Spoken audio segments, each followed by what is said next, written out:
বিশ্বনবী সাল্লাল্লাহু আলাইহি সাল্লাম সালাত আদায় করছেন, বুখারীর বর্ণনা এসেছে বিশ্বনবী সালাত আদায় করছেন, সাহাবারা মুসল্লি। বিশ্বনবী যখন নামাজের রুকুতে গেলেন, নামাজের রুকুতে যাওয়ার পরে সুবহানা রাব্বিয়াল আযীম, বিশ্বনবী যখন নামাজের রুকু থেকে উঠে দাঁড়ালেন, সামিআল্লাহু লিমান হামিদা রব্বানা লাকাল হামদ, একজন সাহাবী একটু বাড়িয়ে বলল, তিনি বললেন হামদান কাসীরান তাইয়িবান মুবারাকান ফীহি। নবীজি সাল্লাল্লাহু আলাইহি ওয়াসাল্লাম যখন নামাজ শেষ করলেন, নামাজ শেষ করার পরে তিনি সাহাবাদের উদ্দেশ্যে দাঁড়িয়ে বললেন, সাহাবীরা, আমি তো নামাজের মধ্যে এই অতিরিক্ত শব্দগুলি তোমাদেরকে শিক্ষা দেই নাই। তোমাদের মধ্যে কে এমন আমার সাহাবী যে নামাজের মধ্যে অতিরিক্ত শব্দগুলি ব্যবহার করেছে? একজন সাহাবী ভয়ে কম্পিত হয়ে উঠে দাঁড়িয়ে বলল, ইয়া রাসূলুল্লাহ, ইয়া হাবিবাল্লাহ, নামাজের মধ্যে ওই অতিরিক্ত শব্দগুলি আমি ব্যবহার করেছি, কারণ আমি আমার জীবনের চাইতে আমি আমার আল্লাহকে এত বেশি পরিমাণ ভালোবেসেছি, যার কারণে আমি নামাজের মধ্যে অতিরিক্ত শব্দগুলি ব্যবহার করেছি। নবীজি বললেন, সাহাবী, আমি নবী, তুমি নবী না। আমি যা দেখতে পাই তুমি তা দেখতে পাও না। আমি দেখতেছিলাম যখন তুমি নামাজের মধ্যে অতিরিক্ত শব্দগুলি ব্যবহার করছিলে, একজন নয়, দুইজন নয়, বরং 30 জনেরও বেশি ফেরেশতা হাতে খাতা কলম নিয়ে প্রতিযোগিতায় লেগে গিয়েছে, কে কত বেশি তোমার আমল নামায় সওয়াব লিখে দিতে পারে। এজন্য আমরা প্রশংসা করব কার? সব সময় প্রশংসা করব কার? খাওয়ার সময়, ঘুমের সময়, চুরি করার সময়। হ্যাঁ, চুরি করার সময় কি আল্লাহর প্রশংসা করবেন নাকি? চোর আছে? আছে আপনাদের অঞ্চলে আছে? চাইল চোর আছে? গম চোর আছে? হ্যাঁ, রাস্তার খোয়া চোর, ইট চোর আছে নাকি? আছে আপনাদের দিকে? আমি তো ভাবছিলাম যে আপনাদের অঞ্চলের লোক খুব ভালো। আমার ভাইরা, এজন্য আমরা সবসময় আল্লাহর প্রশংসা করব। আল্লাহর প্রশংসা করলে আমাদের নেকের পাল্লাটা যিনি ভারী করে দিবেন তিনি কে?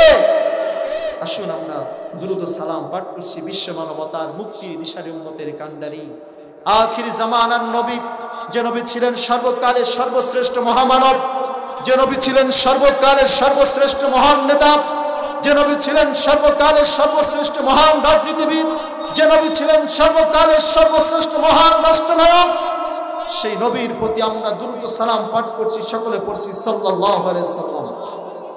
আদম আলাইহিস সালাতু ওয়াস সালাম থেকে শুরু করে আজ পর্যন্ত সারা পৃথিবী থেকে যত মর্দে মুজাহিদ আল্লাহর জমিনে আল্লাহর দ্বীনকে কায়েম করতে গিয়ে, আল্লাহর জমিনে আল্লাহর দ্বীনকে প্রতিষ্ঠিত করতে গিয়ে তাদের শরীর থেকে তাজা রক্ত জমিনে ঢেলে দিয়েছেন, এমনকি তাদের জীবনকে পর্যন্ত বিলিয়ে দিয়েছেন, তবু কোনো জালিম শক্তি, কোনো মিথ্যা শক্তি, কোনো স্বৈরাচার শক্তির কাছে মাথা নত করেন নাই।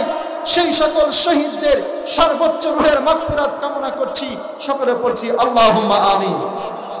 আমার প্রিয় ভাইরা আমার, আমি আপনাদের খিদমতে কুরআনুল কারীমের 3 নম্বর সূরা, সূরা আলে ইমরান। সূরার নাম কি সবাই বলেন? কথা বলেন। আলে ইমরান, আয়াত নাম্বার 110। আয়াত নাম্বার কত? 110। ভাই বারবার কথা বলাচ্ছি, রাগ করছেন না তো? কেউ রাগ করছেন না তো? বারবার বলানোর কিছু কারণ আছে জানেন। আজকে এখানে আলোচনা করব ওই যে সংসদ ভবন আছে না, চায়ের দোকান, জানেন না আপনারা? আমাদের এখানে আর কত জ্ঞানী গুণী থাকে, কত বুদ্ধিজীবী থাকে দেখবেন। এমন বুদ্ধিজীবী সেখানে থাকে একটারও সাদে মাল নাই। দেখবেন তারা চা এক কান হাতে নিবে, বিড়ি এক কান হাতে নিবে, নিয়ে বলবে যে হুজুর কালকে কিন্তু আমাদেরকে অ্যাঙ্গেলে ঝেড়েছে, যেরকম ঠিক কিনা? হ্যাঁ, তাই তো নাকি ভাই? হ্যাঁ, আসলে সেই অ্যাঙ্গেল বুঝেছে কিন্তু কোরআন বুঝে নাই, যেরকম ঠিক কিনা? ঠিক কোরআন থেকে আমরা তাফসির করব, কোনো কিস্সা কাহিনী এখানে বলা হবে না। কোরআন থেকে আমরা তাফসির শুনবো। যেহেতু আপনারা নাম দিয়েছেন তাফসির মাহফিল, কি মাহফিল? তাফসির মাহফিল। আপনারা বেজার হবেন না তো ভাই? যদি আমাদের বিরুদ্ধে যায় কি কষ্ট হবে না তো? কারণ আমি যদি এখানে চোরের বিরুদ্ধে কথা বলি, চোর যদি আমার সামনে থাকে, ওর কোথায় লাগবে ভাই? হ্যাঁ, আমি যদি বেনামাজির বিরুদ্ধে কথা বলি, আমার সামনে যদি কোনো বেনামাজি থাকে, তার কোথায় লাগবে? কোথায় লাগবে? অন্তরে লাগবে কি না? হ্যাঁ, আমি যদি কোনো ডাকাত, কোনো ছিনতাইকারী, কোনো সুদখোর, কোনো ঘুষখোরের বিরুদ্ধে কথা বলি, আমার সামনে যদি সুদখোর থাকে, তার কষ্ট লাগবে কি না ভাই? লাগবে। এজন্য ভাই আমরা কষ্ট পাবো না, আমরা সংশোধন হব। কি হবো ভাই? সংশোধন হব। তবেই আজকের এই কোরআনের আলোচনা সার্থক, এই কোরআনের মাহফিল সার্থক। আমরা এখানে এসেছি মাহফিল শোনার জন্য, যদি আমরা এখান থেকে কিছু শিক্ষা না নিয়ে যাই, এই মাহফিলের কোনো ফায়দা আছে ভাই? বলেন, ফায়দা আছে? আল্লাহ আমাদের সকলকে আমল করার তৌফিক দান করেন, সকলে বলে আমিন। আমার প্রিয় ভাইরা আমার, সূরা আলে ইমরান আয়াত নাম্বার 110, কত 10? আয়াত নাম্বার 110। এই আয়াতের আলোকে সংক্ষিপ্ত আকারে আলোচনা করব, আপনার সকলে ধৈর্য ধারণ করে শুনবেন তো ইনশাআল্লাহ। আমার প্রিয় ভাইরা আমার, প্রিয় বাবাজিরা আমার, আল্লাহ রাব্বুল আলামিন সূরা আলে ইমরানের 110 নম্বর আয়াতের মধ্যে আল্লাহ রাব্বুল আলামিন বললেন, কুনতুম খায়রা উম্মাহ, তোমরাই হচ্ছে শ্রেষ্ঠ জাতি। কারা? জোরে বলেন। আমরা। কুনতুম খায়রা উম্মাহ, তোমরাই শ্রেষ্ঠ উম্মত, তোমরাই শ্রেষ্ঠ জাতি। শ্রেষ্ঠ উম্মত কারা? সবাই বলেন আমরা। আমরা শ্রেষ্ঠ উম্মত। আমার প্রিয় ভাইরা আমার, প্রিয় বাবাজিরা আমার, সকল মুফাসসির কিরামগণ একমত পোষণ করেছেন, আল্লাহ রাব্বুল আলামিন আমাদেরকে 5টি কারণে শ্রেষ্ঠ জাতি ঘোষণা করেছেন, 5টি কারণে আমাদেরকে শ্রেষ্ঠ উম্মত ঘোষণা করেছেন। সবাই বলেন কয়টা? আরো জোরে বলেন কয়টা? 5টি কারণে আল্লাহ আমাদেরকে শ্রেষ্ঠ জাতি ঘোষণা করেছেন। তার মধ্যে 1 নম্বর কারণ হলো আল্লাহ রাব্বুল আলামিন আমাদেরকে ইসলাম নামক একটা ধর্ম দিয়েছেন। কি নামক ধর্ম দিয়েছেন? সবাই বলেন কি নামক? আমাদের ধর্মের নাম কি? সবাই বলেন ইসলাম। এই ইসলাম নামক একটা ধর্ম আল্লাহ আমাদেরকে দিয়েছেন। এই পৃথিবীর মধ্যে 4500-এর বেশি ধর্ম রয়েছে। কোন ধর্ম আল্লাহর তৈরি করা ধর্ম না, কোন ধর্ম আল্লাহ তাআলার মনোনীত ধর্ম না। একমাত্র ইসলাম ধর্মই আল্লাহ রাব্বুল আলামিনের পক্ষ থেকে নাজিলকৃত মনোনীত একটা ধর্ম। জোরে কোন ঠিক কিনা? আল্লাহ রাব্বুল আলামিন নিজেই দলিল পেশ করছেন, ইন্নাদ-দীনা ইনদাল্লাহিল ইসলাম। জোরে জোরে বলি আল্লাহু আকবার। আল্লাহ রাব্বুল আলামিন বললেন, ইসলাম হচ্ছে আমার কাছে সবচেয়ে মনোনীত ধর্ম। তাহলে এই ইসলাম ধর্মটাকে যিনি মনোনীত করে দিয়েছেন তিনি কে? আর জোরে বলেন তিনি কে? কারণ এই পৃথিবীর মধ্যে আপনি যেই ধর্মের কথা বলেন না কেন, সকল ধর্ম হচ্ছে মানুষের তৈরি করা ধর্ম। কোন ধর্মের মধ্যে এতটা শৃঙ্খলা নাই। যে ধর্মের মধ্যে এতটা শৃঙ্খলা আছে সেই ধর্মটার নাম হলো ইসলাম। আর ইসলাম যেখানেই থাকবে শান্তি সেখানে আছে না নাই? জোরে বলেন। ইসলাম দিয়ে যদি আমরা আমাদের জীবন চালাই, ইসলাম দিয়া যদি, ইসলামের বিধান দিয়া যদি আমরা আমাদের ব্যক্তি জীবন চালাই, ব্যক্তি জীবনটা যিনি শান্তিময় করে দিবেন তিনি কে? ইসলাম ধর্ম দিয়া, ইসলামের বিধান দিয়া যদি আমরা আমাদের পরিবার চালাই, এই পরিবারটা যিনি শান্তিময় করে দিবেন তিনি কে? আরো জোরে বলেন তিনি কে? ইসলাম দিয়া যদি আমাদের সমাজ চালাই, ইসলামের বিধান দিয়া এই সমাজটা যিনি শান্তিময় করে দিবেন তিনি কে? আমার প্রিয় ভাইরা আমার, এই ধর্মকে আল্লাহ রাব্বুল আলামিন শ্রেষ্ঠ ধর্ম হিসেবে আখ্যায়িত করেছেন। এই ধর্মকে মানা যে আমাদের জন্য বাধ্যতামূলক। রব্বুল আলামিন কুরআনুল কারীমের মধ্যে সূরা আনআমের 126 নম্বর আয়াতের মধ্যে আল্লাহ তাআলা বললেন, ওয়া হাযা সিরাতু রাব্বিকা মুস্তাকিমা قد فصلنا الآيات لقوم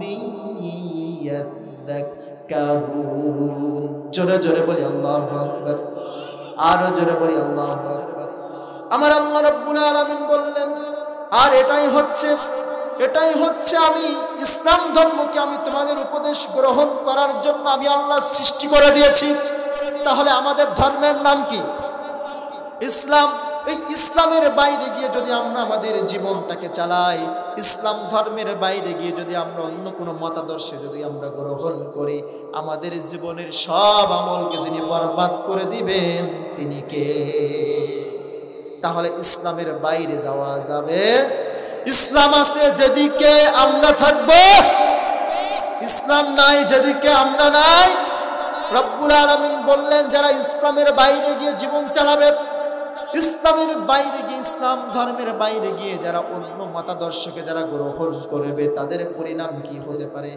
আমার আল্লাহ রব্বুল আলামিন সূরা আলে ইমরানের সূরা আলে ইমরানের মধ্যে আল্লাহ রাব্বুল আলামিন বললেন ওয়া মাইয়াবতাগি গায়রাল ইসলাম দীনান ফালাই ইউকবালা মিনহু ওয়া হুয়া ফিল আখিরাতি মিনাল খাসিরিন। জোরে জোরে বলি আল্লাহু আকবার। আল্লাহ রাব্বুল আলামিন বললেন যে বা যারা ইসলাম ধর্মকে বাদ দিয়া অন্য কোন ধর্মকে লালন করে, অন্য কোন ধর্মের মতাদর্শকে যারা লালন করে, আল্লাহ রাব্বুল আলামিন বললেন তাদের জীবনের সকল কাজগুলোকে, ভালো কাজগুলোকে আল্লাহ রাব্বুল আলামিন বরবাদ করে দেয়। প্রশ্ন করতে পারেন যে হুজুর আমরা কি ইসলাম ধর্মের বাইরে কিছু মানি? অবশ্যই মানি। আমরা কিভাবে?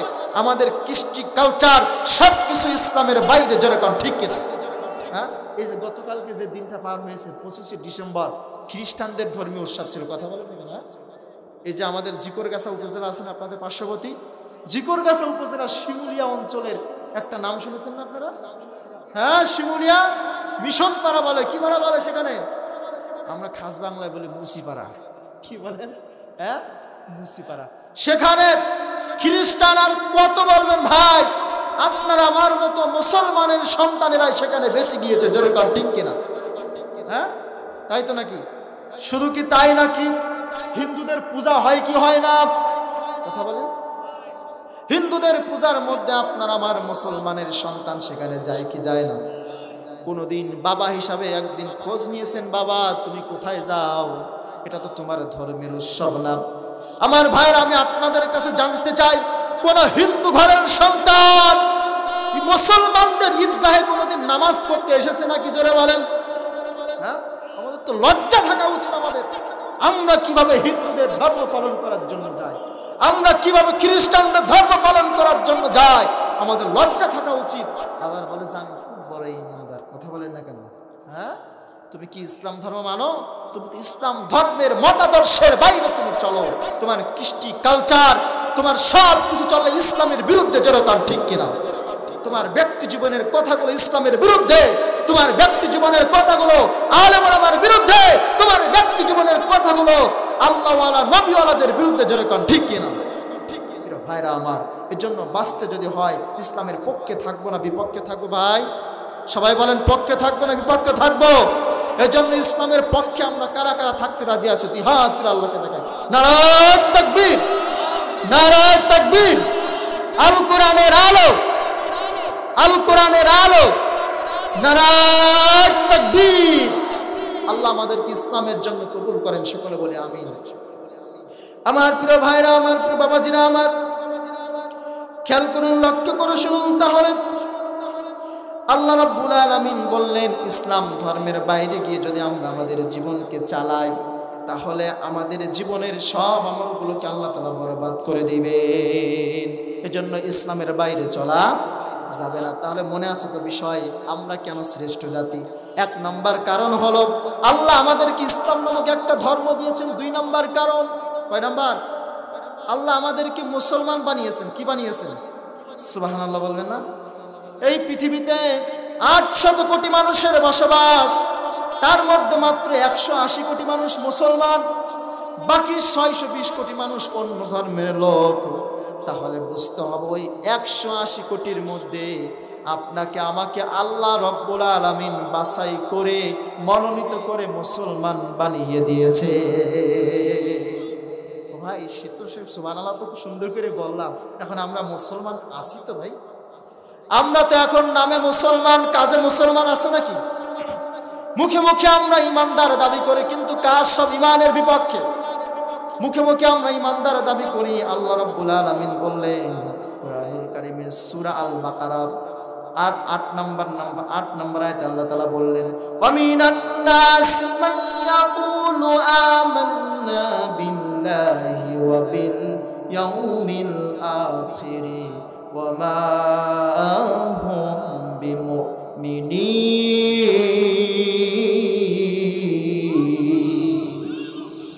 আমার প্রিয় ভাইরা, আমার আল্লাহ রাব্বুল আলামিন বললেন মানুষের মধ্যে এমন কিছু মানুষ আছে তারা বলে আমরা আল্লাহ এবং আখিরাতের প্রতি আমরা ঈমান এনেছি, আমার প্রিয় ভাইরা আমার, কিন্তু পক্ষান্তরে তারা আল্লাহ তার রাসূলের প্রতি ঈমান আনে নাই। আমার প্রিয় ভাইরা আমার, আমাদের মধ্যে এমন মুসলমান আছে যারা মুখ দিয়া বলে আমরা ইমানদার, আমরা ঈমান এনেছি, কিন্তু তারা নামাজ পড়ে না। এমন সেই লোক আছে না নাই? আছে আপনাদের এই আটঘরায় আছে ইমানদার, ঈমান এনেছে, মুসলমান দাবি করে, কিন্তু নামাজ পড়ে না, আছে না নাই? কিন্তু মুসলমান আর কাফেরের মধ্যে পার্থক্য কি সবাই বলেন? আরো জোরে বলেন কি? কিন্তু নামাজই পড়ে না। কিন্তু আমরা মুসলমান কিভাবে থাকলাম তাহলে? আমরা যদি নামাজ না পড়ি তাহলে কি আমরা নিজেদেরকে মুসলমান পরিচয় দিতে পারবো ভাই? এজন্য শুধুমাত্র মুখে মুখে মুসলমান দাবি করলে হবে না, আমাদেরকে নামাজ পড়তে হবে, আল্লাহর বিধানগুলোকে আমাদেরকে মানতে হবে। কারণ ইমানদার যারা ঈমান এনেছে, ঈমান আনার পরে তার সর্বপ্রথম কাজ হলো সে যেন নামাজ পড়ে। ভাই এজন্য আমি আপনাদের ভাই, আমরা কেউ নামাজ ছেড়ে দেব না। পারবো তো ইনশাল্লাহ? পারবো তো ভাই? আজকের মাহফিল থেকে অন্তত এই সবকটুকু নিয়ে যান ভাই, যে আমরা নামাজ কাজা করবো না ভাই, আমরা নামাজ মিস দেবো না ভাই। এই কথাটুকু রাখতে পারি ভাই আপনাদের কাছে? আমি সেই হুজুর না ভাই যে আপনাদের হাত তুলে ওয়াদা করে ছেড়ে দিব আর এখান থেকে গিয়ে নামাজ পড়বেন না। এটা কিন্তু আসলে ঠিক না, ঠিক কিনা ভাই? এজন্য আমরা যেহেতু মুসলমান, আমরা যেহেতু শ্রেষ্ঠ জাতি, আর এই শ্রেষ্ঠ জাতি হওয়ার অন্যতম কারণ হলো আল্লাহ আমাদেরকে মুসলমান বানিয়েছেন, তাহলে আমাদেরকে নামাজ পড়া দরকার, আছে না নাই? আরো জোরে বলেন, আছে না নাই? আমার প্রিয় ভাইরা আমার, একটু মহব্বতের জিকির করি, লা ইলাহা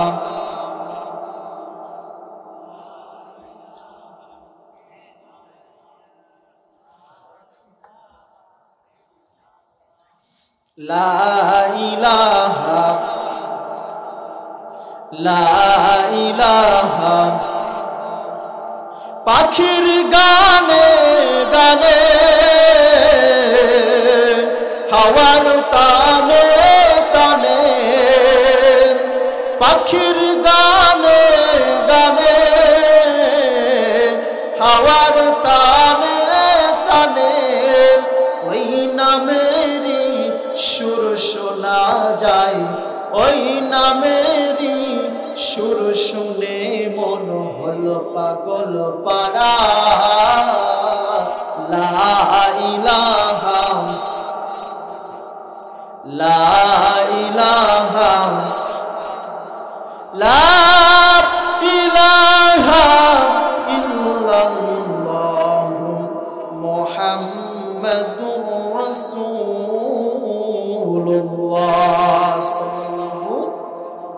আমার প্রিয় ভাইরা আমার, প্রিয় বাবাজিরা আমার, তাহলে আমরা যে শ্রেষ্ঠ জাতি, তার 2 নম্বর কারণ হলো আল্লাহ আমাদেরকে মুসলমান বানিয়েছেন। 3 নম্বর কারণ হলো আল্লাহ রাব্বুল আলামিন আমাদেরকে শেষ নবীর উম্মত বানিয়ে দিয়েছেন। সুবহানাল্লাহ বলবেন না? বাড়ি গিয়ে বলেন ভাই সুবহানাল্লাহ বলতে যদি এখন আপনারা ভয় পান, এটা কি শেষ নৈরাচারের আমল যে আল্লাহর নাম নিতে ভয় করে ভাই? হ্যাঁ, ওই সময় তারা আল্লাহু আকবার স্লোগান কো তারা ভয় করতো, স্লোগান ঠিক কিনা? আল্লাহু আকবার স্লোগান দিলে তারা বলতো এটা পাকিস্তানের রাজাকারদের স্লোগান। আচ্ছা ভাই, আমি আপনাদের কাছে জানতে যাই, আল্লাহু আকবার স্লোগান কি কোনো দলের স্লোগান? কোনো দলের স্লোগান? এই স্লোগান যিনি আমাদেরকে শিক্ষা দিয়েছেন তিনি কে? আরো জোরে বলেন, তিনি কে? যে আল্লাহ বলেছেন রব্বাকা ফাকাব্বির ওয়া সিয়াবাকা ফাতাহির, তুমি তোমার রবের নামে তাকবীর দাও, আল্লাহর নামে তাকবীর দেব। এই সাহসটুকু আমাদের আছে তো নাই? আছে ভাই? আল্লাহর নামে তাকবীর দিতে কোনো ভয় আছে? কোনো ভয় নাই। আমার প্রিয় ভাইরা আমার, তাহলে 3 নম্বর কারণ হলো আল্লাহ আমাদেরকে শেষ নবীর উম্মত বানিয়েছেন। কোন নবীর? শেষ নবীর উম্মত বানিয়েছেন। আমাদের নবীর মর্যাদা কম না বেশি? সবাই বলেন কম না বেশি? আমার প্রিয় ভাইরা আমার, প্রিয় বাবাজিরা আমার, এই পৃথিবীতে আল্লাহ রাব্বুল আলামিন যত নবী রাসূল পাঠিয়েছেন, সকল নবী রাসূল আল্লাহর কাছে আবেদন করেছেন, আল্লাহর কাছে অ্যাপ্লিকেশন করেছেন, ওগো রাব্বুল আলামিন আমাদেরকে একটু শেষ নবীর উম্মত বানিয়ে নাও। সকল নবীরা আল্লাহর কাছে অ্যাপ্লিকেশন করেছেন, আল্লাহর কাছে আবেদন করেছেন, কিন্তু আপনার আমার আল্লাহর কাছে কোনো আবেদন করা লাগে নাই, আল্লাহর কাছে কোনো অ্যাপ্লিকেশন করা লাগে নাই। বিনা অ্যাপ্লিকেশনে, বিনা আবেদনে আল্লাহ রাব্বুল আলামিন আপনাকে আমাকে শেষ নবীর উম্মত বানিয়ে নিয়েছে। দেখেন, আমাদের কোনো আবেদন করা লাগে না, বিনা আবেদনে আল্লাহ আমাদেরকে শেষ নবীর উম্মত বানিয়ে নিয়েছেন। তাহলে শেষ নবীর উম্মত যেহেতু আমরা, আমাদের মর্যাদা কম না বেশি? সবাই বলেন, আরো জোরে বলেন। আমার প্রিয় ভাইরা আমার, যেহেতু আমাদের মর্যাদা বেশি একমাত্র শেষ নবীর উম্মত হওয়ার কারণে, তাহলে সেই শেষ নবীর প্রতি ভালোবাসা, শেষ নবীর অনুসরণ আপনার আমার জীবনে থাকা দরকার আছে না নাই? আরো জোরে বলেন, আছে না নাই? আছে। তাহলে সেই নবীর অনুসরণ, সেই নবীকে ভালোবাসতে হবে। কারা কারা রাজি আছে? দুই হাত আল্লাহকে দেখায় দেয়। লিল্লাহি তাকবীর, লিল্লাহি তাকবীর। প্রিয় ভাইরা আমার, প্রিয় বাবাজিরা আমার, রব্বুল আলামিন কুরআনুল কারীমের সূরা আলে ইমরানের 31 নম্বর, সূরা আলে ইমরানের 31 এবং 32 নম্বর আয়াতের মধ্যে আল্লাহ রব্বুল আলামিন বললেন, কুলিন কুনতুম তুহিব্বুনাল্লাহা ফাত্তাবিউনি ইউহিব্বুকুমুল্লাহ ওয়া ইয়াগফির লাকুম যুনুবাকুম ওয়াল্লাহু গফুরুর রহিম। জোরে জোরে বলি আল্লাহু আকবার। রব্বুল আলামিন বললেন, হে নবী, আপনি আপনার উম্মতদেরকে জানিয়ে দেন, তারা যদি আমি আল্লাহর ভালোবাসা যদি তারা পেতে চায়, আমি আল্লাহর প্রিয় বান্দা যদি তারা হতে চায়, তাহলে আপনি বিশ্ব নবীর অনুসরণ যেন তারা করে। তাহলে নবীর অনুসরণ এখন আমাদের করা দরকার আছে না নাই? আর জোরে বলেন, আছে না নাই? আমার প্রিয় ভাইরা আমার, নবীর অনুসরণ যেহেতু আমাদেরকে করতে হবে, বিশ্ব নবী সাল্লাল্লাহু আলাইহি সাল্লামের অনুসরণ যদি করতে হয়, নবীর জীবনের প্রত্যেকটা সুন্নাহ আমাদের জীবনে মেনে নেওয়া দরকার আছে না নাই? আরো জোরে বলেন, আছে না নাই? নবী নামাজ পড়েছেন তাই নামাজ পড়ি, নবী রোজা রেখেছেন তাই রোজা রাখি, নবী সুন্নতি জামা গায়ে দিয়েছেন তাই সুন্নতি জামা গায়ে দেই, নবী পাগড়ি মাথায় দিয়েছেন তাই পাগড়ি মাথায় দেই, নবী দাড়ি রেখেছেন তাই আমরা দাড়ি রাখি। কিন্তু এইগুলা বাদেও নবীজি সাল্লাল্লাহু আলাইহি ওয়াসাল্লামের আরো সুন্নাত আমাদের জীবনে আছে না নাই? আরো জোরে বলেন, আছে না নাই? এখন আমরা নবীর ছোট ছোট সুন্নাতগুলোকে মেনে নিয়েছি, কিন্তু নবীর কঠিন কঠিন বড় বড় সুন্নাহগুলোকে আমরা সব ছেড়ে দিয়েছি। জোরে কোন ঠিক কিনা? ঠিক কিনা? নবীর বড় বড় কঠিন কঠিন সুন্নাহগুলোকে ছেড়ে দিয়েছি। খাওয়ার শেষে মিষ্টি খাওয়া, এটা সুন্নাহ, এটা মেনে নিয়েছি। নামাজের পূর্বে মিসওয়াক করা, এটা মেনে নিয়েছি। কিন্তু আপনার আমার নবী সাল্লাল্লাহু আলাইহি ওয়াসাল্লাম এই দিন প্রতিষ্ঠা করতে গিয়ে, দিনের দাওয়াত দিতে গিয়ে নবীজি সাল্লাল্লাহু আলাইহি ওয়াসাল্লাম তায়েফের ময়দানে রক্ত ঝরিয়েছেন। জোরে কোন ঠিক কিনা? তায়েফের ময়দানে আমার নবীর শরীর থেকে রক্ত ঝরেছে। উহুদের প্রান্তরে আমার নবী সাল্লাল্লাহু আলাইহি ওয়াসাল্লাম নিজের দান মোবারক হারিয়েছেন। আমার নবী সাল্লাল্লাহু আলাইহি সাল্লাম শিয়াবে আবু তালেবের জেলখানায় 3 বছর পর্যন্ত বন্দী ছিলেন। তাহলে দিন প্রতিষ্ঠার জন্য, কোরআনের প্রচারের জন্য নিজের শরীর থেকে রক্ত ঝরাটাও একটা সুন্নাহ। জোরে কোন ঠিক কিনা? দিন প্রতিষ্ঠার জন্য কারাগার বরণ করাও একটা নবীর সুন্নাহ।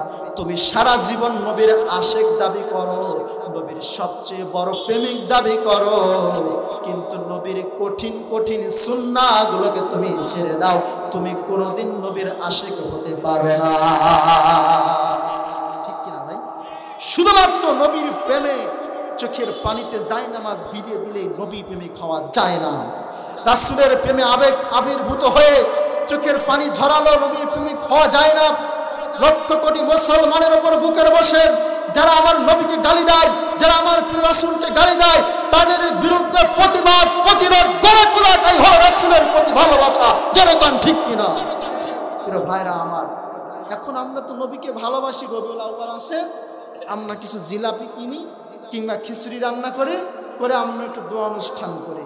ভাই, এটা কি নবীর প্রতি ভালোবাসা হলো? বলেন, হলো? এটা কি নবীর প্রতি ভালোবাসা হলো? ভাই, আপনারা করেন, নিষেধ নাই, কিন্তু নবীর জীবনের পাকা পাকা বড় বড় সুন্নাহগুলোকে আপনাকে আমাকে মানতে হবে। নবী রাষ্ট্রনায়ক ছিলেন, এই কথা কি কোনোদিন মিথ্যাকে প্রমাণ করতে পারবে? কথা বলেন, পারবে? আর কিছু কিছু মানুষ বলে হুজুররা কেন ক্ষমতায় যাওয়ার জন্য না পায়? ভাই, যেখানে আমার প্রিয় নবী রাষ্ট্রীয় ক্ষমতায় মদিনায় তিনি 10 বছর রাষ্ট্র চালিয়েছেন, আলেমরা তো রাষ্ট্র ক্ষমতা যাবে, এটাই তো স্বাভাবিক, ঠিক কিনা?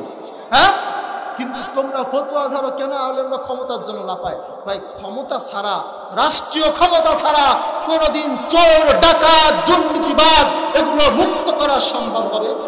কোনোদিন হবে? কোনোদিন সম্ভব নয়। সম্মানিত ভাইরা আমার, প্রিয় বাবাজিরা আমার, নবীজির প্রতি ভালোবাসা আমাদের জীবনে থাকতে হবে। কি পরিমাণ ভালোবাসা! নবীজি সাল্লাল্লাহু আলাইহি সাল্লামের সাহাবীরা বেসেছেন।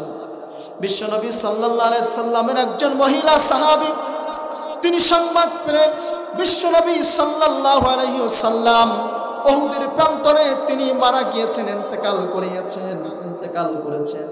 এই সংবাদ যখন বিভিন্ন জায়গায় পৌঁছে গেল, বিশ্বনবী সাল্লাল্লাহু আলাইহি সাল্লামের ওই মহিলা সাহাবী এবার যখন তিনি শুনতে পেলেন বিশ্বনবী দুনিয়ায় আর বেঁচে নাই, এই মহিলা সাহাবী বলে, যেহেতু নবী যদি বেঁচে না থাকে আমার দুনিয়ায় বেঁচে থাকার কোনো মানে হয় না। ওই মহিলা সাহাবী এবার উহুদের প্রান্তরের দিকে যখন ছুটতে লাগলো, যেতে যেতে এবার পথিমধ্যে একজনের সাথে দেখা হয়ে গেল। বলল, মা তুমি কোথায় যাও? তোমার যে একটি সন্তান ছিল সেই সন্তানটি শাহাদাত বরণ করেছে।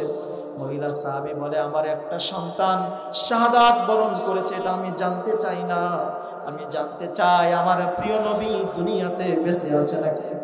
আবার যখন যেতে লাগলো, যেতে যেতে আরেকজনের সাথে দেখা হলো। বলল, মা তুমি কোথায় যাও? তোমার দুইটা সন্তান শাহাদাত বরণ করেছে। মহিলা সাহাবী বলল, আমার দুইটা সন্তান শাহাদাত বরণ করেছে, এটা আমি জানতে চাই না, আমি জানতে চাই আমার প্রিয় নবী সাল্লাল্লাহু আলাইহি সাল্লাম বেঁচে আছে নাকি।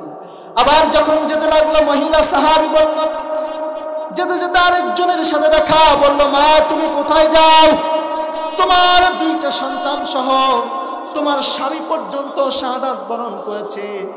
মহিলা সাহাবী বলে, আমার দুইটা সন্তান, আমার স্বামী শাহাদাত বরণ করেছে, এটা আমি জানতে চাই না, আমি জানতে চাই আমার প্রিয় নবী দুনিয়াতে বেঁচে আছে নাকি।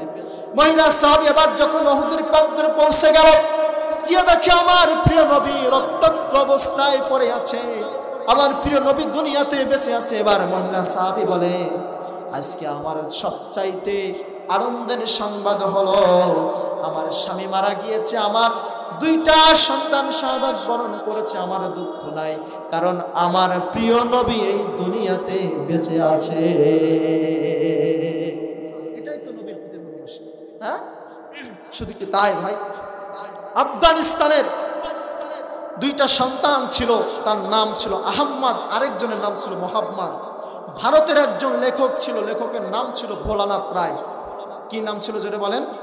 ভোলানাথ রায়। সে রাসূল সাল্লাল্লাহু আলাইহি সাল্লামকে কটূক্তি করে একটা বই লিখেছিল, সেই বইয়ের নাম ছিল রঙ্গিলা রাসূল। কি দিয়েছে জোরে বলেন? রঙ্গিলা রাসূল। প্রিয় ভাইরা আমার, খেয়াল করে শুনবেন, রাসূলের প্রতি কি ভালোবাসা ছিল আর আমাদের কি ভালোবাসা।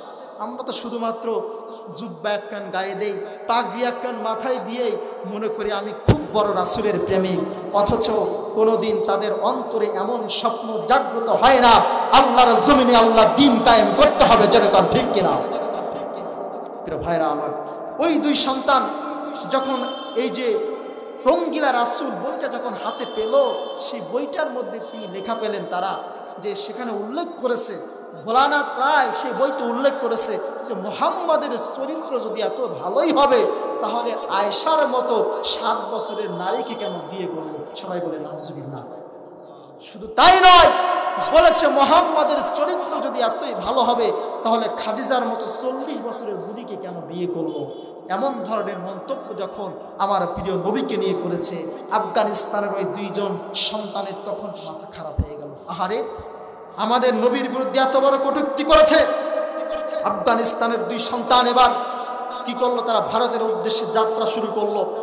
ভারতে এসে যখন তারা ভোলানাথ রায়ের যখন বাড়ি খুঁজতে লাগলো, খুঁজতে খুঁজতে যখন ভোলানাথ রায়ের বাড়ি পর্যন্ত পৌঁছে গেল, দারোয়ানের সামনে এসে বলছে, ভাই এটা কি লেখক ভোলানাথ রায়ের বাসা? দারোয়ান বলছে, হ্যাঁ এটাই লেখক ভোলানাথ রায়ের বাসা। তখন তারা বলল, আমরা ওনার সাথে একটু দেখা করতে চাই। তখন তারা যেতে অনুমতি দিল না। না দেওয়ার কারণে ওই দারোয়ান যখন ভোলানাথ রায়ের কাছে গেল, গিয়ে বলল, স্যার আপনার সাথে দুইজন সন্তান এসেছে দেখা করবে সাক্ষাতের জন্য। ভোলানাথ রায় এবার বলল, দুইজন সন্তানকে আমার কাছে আসতে দাও।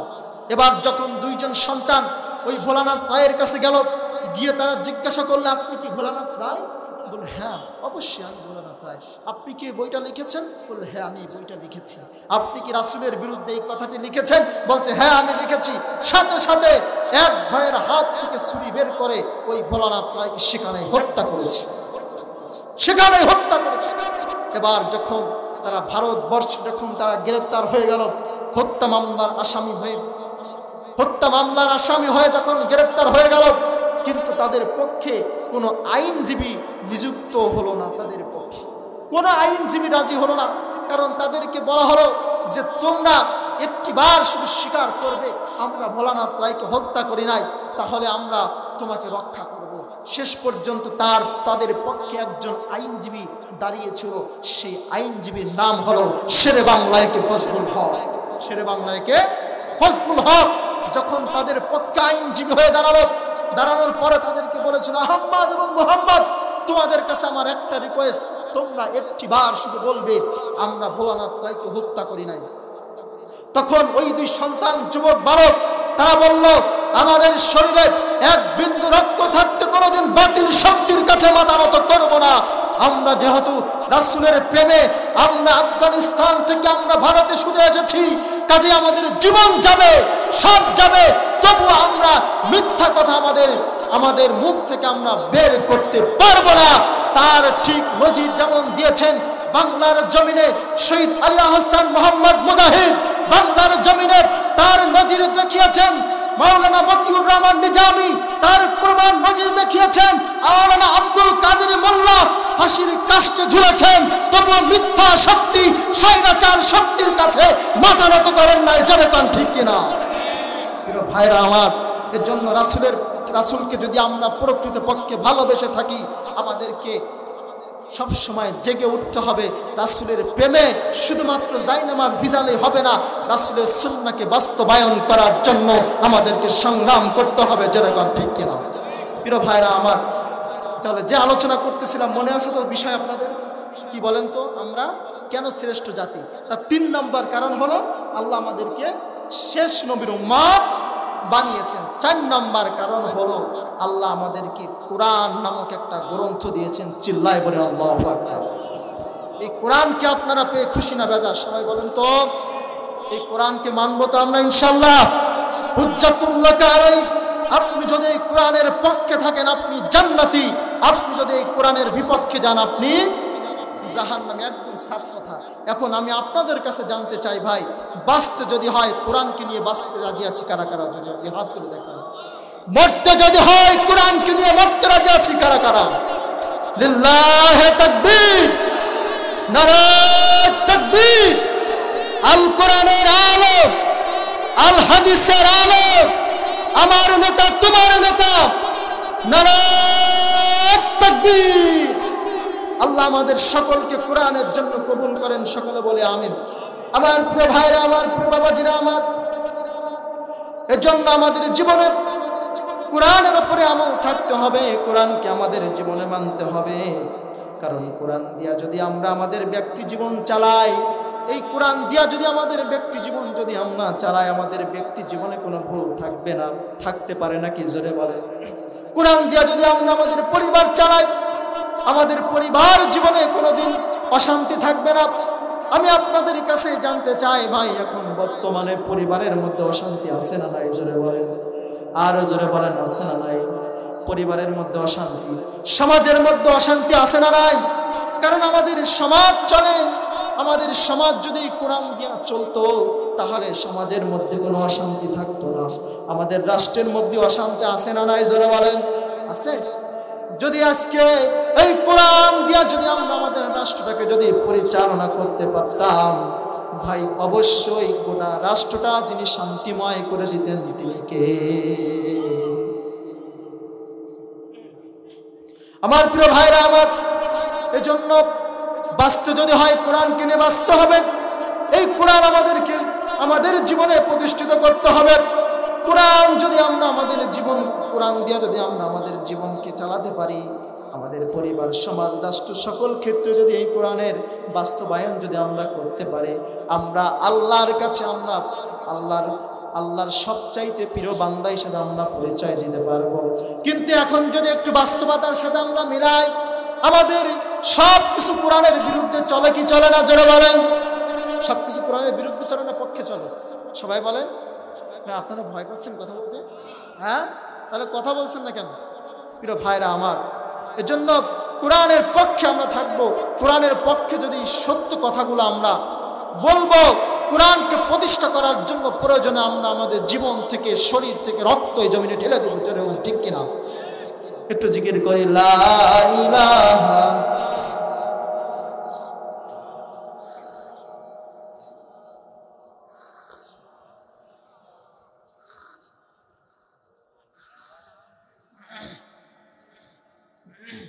লা ইলাহা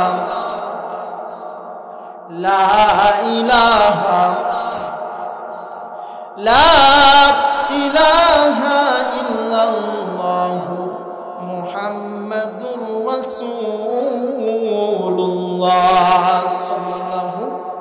আমার প্রিয় ভাইরা, আমার প্রিয় বাবাজিরা আমার, এই কোরআনের বিরুদ্ধে যদি আমরা চলে যাই, এই কোরআনকে যদি আমরা অস্বীকার করি, এই কোরআন থেকে যদি আমরা মুখ ফিরাইয়া নেই, আমাদের পরিণতি কি হতে পারে?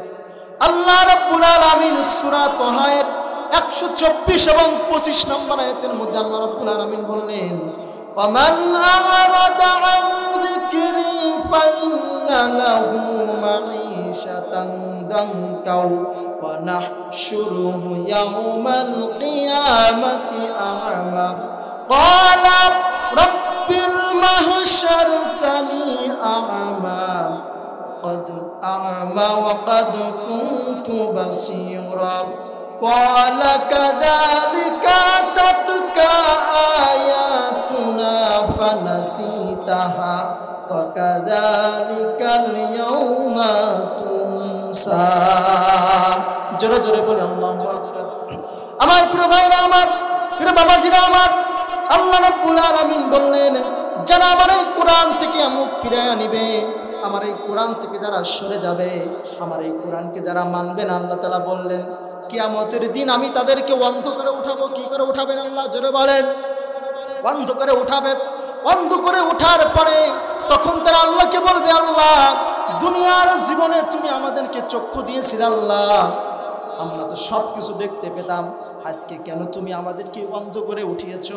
তখন আল্লাহ রাব্বুল আলামিন বান্দাকে বলবেন, বান্দারে, যখন তোমাদের সামনে আল্লাহর কোরআনের আয়াতগুলো, আল্লাহর কোরআনের বাণীগুলো তোমাদের সামনে এসেছিল, সেদিন তোমরা না বুঝার ভান করেছিলে, সেদিন তোমরা দেখছিলে না, তাই আমি আল্লাহ রাব্বুল আলামিন আজ তোমাদেরকে অন্ধ করে উঠিয়েছি। ঠিক কিয়ামতের দিন আপনারা কি অন্ধ হয়ে উঠতে চান? চান অন্ধ হয়ে? তাহলে কোরআনকে মানতে হবে, কোরআনকে মানতে হবে। কোরআন আমাদেরকে, কোরআনকে প্রয়োজনে কোরআনকে প্রতিষ্ঠা করার জন্য আন্দোলন সংগ্রাম আমাদেরকে করতে হবে, যেরকম ঠিক কিনা? প্রিয় ভাইরা আমার, আপনি কোরআন প্রতিষ্ঠিত করতে পেরেছেন কিনা আল্লাহ এটা দেখবে না। আল্লাহ দেখবে এই কোরআনকে কায়েম করার জন্য, কোরআনকে প্রতিষ্ঠা করার জন্য আপনার আমার প্রচেষ্টা কতটুকু ছিল, যেরকম ঠিক কিনা? আমাদের কিন্তু কিঞ্চিত পরিমাণ কোরআন প্রতিষ্ঠা করার জন্য কোনো প্রচেষ্টা আমাদের মধ্যে লক্ষ্য করা যায় না। প্রিয় ভাইরা আমার, বাংলাদেশের এই কোরআনকে নিয়ে কত রকমের ব্যবসা হচ্ছে না ভাই? হচ্ছে না? আপনারা দেখবেন শুধুমাত্র এই কোরআনকে নবীজি সাল্লাল্লাহু আলাইহি সাল্লামের জামানা থেকে আজ পর্যন্ত কোরআনকে যারাই প্রতিষ্ঠিত করতে গিয়েছে তারাই বাতিল শক্তির বাধার সম্মুখীন হয়েছে, যেরকম ঠিক কিনা? বিগত 15টি বছর আমরা দেখেছি বাংলাদেশে সবচাইতে বেশি নির্যাতিত ছিল তারা, যারা কোরআনকে রাষ্ট্রে প্রতিষ্ঠিত করতে চেয়েছিল, যারা, যেরকম ঠিক কিনা? হ্যাঁ, কিন্তু একটি দল আছে, দুইটি দল আছে বাংলাদেশে, যারা দেখবেন মঞ্চে ময়দানে খুব হুঙ্কার দিয়েছে, রাজনৈতিক মাঠেও হুঙ্কার দিয়েছে, কিন্তু তারা খুব জামায়া ধরেছিল, তাদের জীবনে কোনো মামলাও হয় নাই, হামলাও হয় নাই, যেরকম ঠিক কিনা?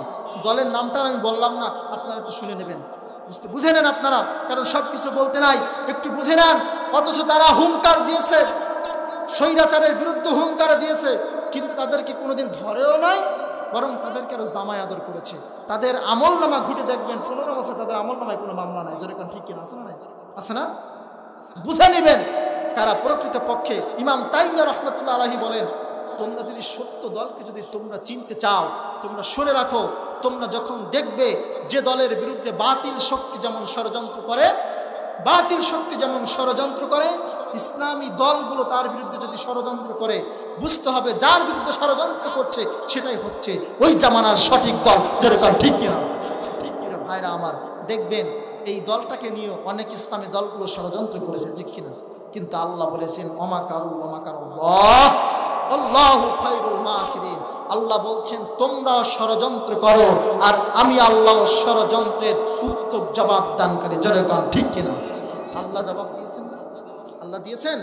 প্রিয় ভাইরা আমার, এজন্য কোরআনের পক্ষে আমরা থাকব। এই কোরআনকে প্রতিষ্ঠা করার জন্য আমরা আন্দোলন সংগ্রাম সব কিছু করব। প্রয়োজনে এই আল্লাহর জমিন আল্লাহর কোরআনের আইনকে প্রতিষ্ঠিত করতে গিয়ে যদি সামনে আবার আমাদেরকে জঙ্গে বদর জঙ্গে উহুদের মতো একটি ডাক আসে, আবারও যদি 5 আগস্টের মতো যদি আবার ডাক আসে, কারা কারা রাজি আছো? দুই হাত তুলে আল্লাহকে দেখা দাও। আল্লাহ আমাদেরকে কোরআনের জন্য কবুল করেন, সকলে বলি আমিন। আমার প্রিয় ভাইরা আমার, 5 নাম্বার কারণ হলো এই পৃথিবীর কোন ধর্মের মানুষ জান্নাতে যাবে না একমাত্র মুসলমান ছাড়া। অন্য কোন ধর্মের মানুষ আল্লাহর জান্নাতে যেতে পারবে না। পারবে? হ্যাঁ, হিন্দুরা জান্নাতে যেতে পারবে ভাই? পারবে না। কারণ হিন্দুরা ওই এক আল্লাহকে পাওয়ার জন্য তারা যায়, তারা খোঁজে মা লক্ষ্মী, বলেন মা দুর্গা, মা সরস্বতী, মা ভগবতী, কথা বলেন না কেন? তারা মার কাছে যায়, ঠিক কিনা? এক আল্লাহকে পাওয়ার জন্য। কিন্তু ভাই কথা কিন্তু একখানা আছে, আমরা মুসলমানকে আল্লাহকে, মুসলমানরা কিছু কিছু মুসলমান আছে তারা আল্লাহকে পাওয়ার জন্য তাই তারা বাবার কাছে, যেরকম ঠিক কিনা? দয়াল বাবা, খাজা বাবা, কেল্লা বাবা, গাঞ্জা বাবা, ন্যাংটা বাবা, বাবার কোনো শেষ আছে ভাই?